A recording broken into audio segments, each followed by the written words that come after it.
आज की ये हार्ट टचिंग स्टोरी आप सभी के मन को जरूर छू कर जाएगी। मुझे उम्मीद है आपको आज की ये कहानी जरूर पसंद आएगी। आपका ज्यादा समय नहीं लूंगा। अगर आप मेरे YouTube चैनल जाफर टॉक्स में नए हैं तो कृपया मेरे चैनल को सब्सक्राइब करें और साइड में जो बेल आइकॉन है उसे दबाएं। एक बार की बात है, एक गुरु और छात्र अपने परिवार के साथ कहीं घूमने निकले थे। रास्ते में छात्र को एक गरीब मजदूर का जूता दिखा। उसने अपने गुरुजी से कहा कि गुरुजी, हम इस मजदूर के जूते को छुपा देते हैं, देखते हैं मजदूर पर इसका क्या प्रभाव पड़ता है। छात्र को तो मजाक ही सूझा था। इतने में गुरुजी अपने छात्र से कहने लगे कि नहीं बेटा, हम उस मजदूर के जूते को नहीं छुपाएंगे।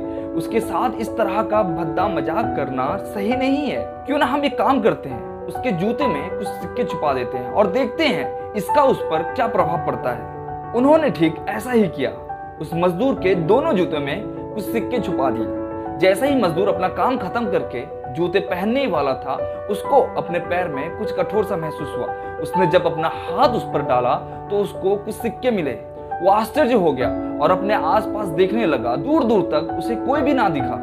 तो उसने फिर से अपना दूसरा पैर उस जूते में डाला तो उस पर भी उसको कठोर सा महसूस हुआ और उस जूते पर भी कुछ सिक्के थे। उसने दोनों जूतों के सिक्के को अपने हाथों में रखा और भगवान की ओर इशारा किया और कहने लगा कि हे भगवान, इसमें किस भले मनुष्य ने पैसे रखे हैं मुझे पता तो नहीं है, फिर भी मैं उसके लिए दुआ करता हूँ। इन सिक्कों से मैं अपने परिवार के लोगों के लिए कुछ भोजन और कुछ दवाइयाँ ले जाऊंगा, जिससे मेरे परिवार का भूख भी मिट जाएगा और बीमारी से छुटकारा भी मिल जाएगा। इतना बोलकर वो मजदूर वहां से चला गया। अब ये गुरु और छात्र दोनों इस सारी घटना को देख रहे थे। अब गुरुजी ने अपने छात्र से पूछा कि बेटा, जो पहले तुम मजाक करने वाले थे वो भला है या मैंने जो उसके साथ किया वो अच्छा है? तो छात्र अपने गुरुजी से माफी मांगने लगा। उनसे कहने लगा कि मुझे माफ कर दें। अब मुझे पता चल गया कि सच्ची खुशी किस में है।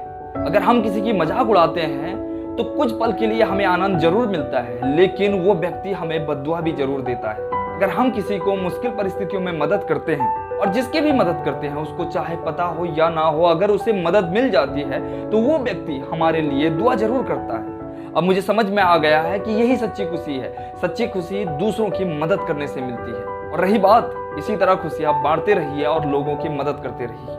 इस कहानी का मर्म यही है कि आपके पास जितना भी है आप उससे गरीब लोगों की मदद करते रहिए, जरूरतमंद की मदद करते रहिए। आपको पता भी होगा कि एक किसान मुट्ठी भर बीज खेत में बोता है और उसके बाद वो उससे क्विंटल भर अनाज उगाता है। तो उसी तरह की बात है, अगर आप किसी की मदद करते हैं 5 रुपए का तो भगवान आपको उस 5 रुपए के जगह 500 रुपए देता है। मदद हमेशा पैसे की नहीं है। अगर आपको जिस तरह की किसी चीजों की अगर लोगों की जरूरत है, अगर आपके पास है, आप उन्हें दे दें तो ये भी एक तरह का मदद है। अगर किसी को आपका समय जरूरत है, अगर आप अपने समय से किसी जरूरतमंद के लिए काम कर सकते हैं, वो भी एक तरह का मदद है। तो मदद हमेशा करते रहिए। मुझे उम्मीद है आपको ये हार्ट टचिंग स्टोरी जरूर अच्छी लगी होगी। अपना कीमती समय देने के लिए दिल से शुक्रिया। आज के लिए बस इतना। आखिर में एक ही चीज कहना चाहूंगा, अगर आपको कहीं भी कुछ सीखने को मिले तो जरूर सीखें, क्योंकि सीखने की कोई उम्र नहीं होती।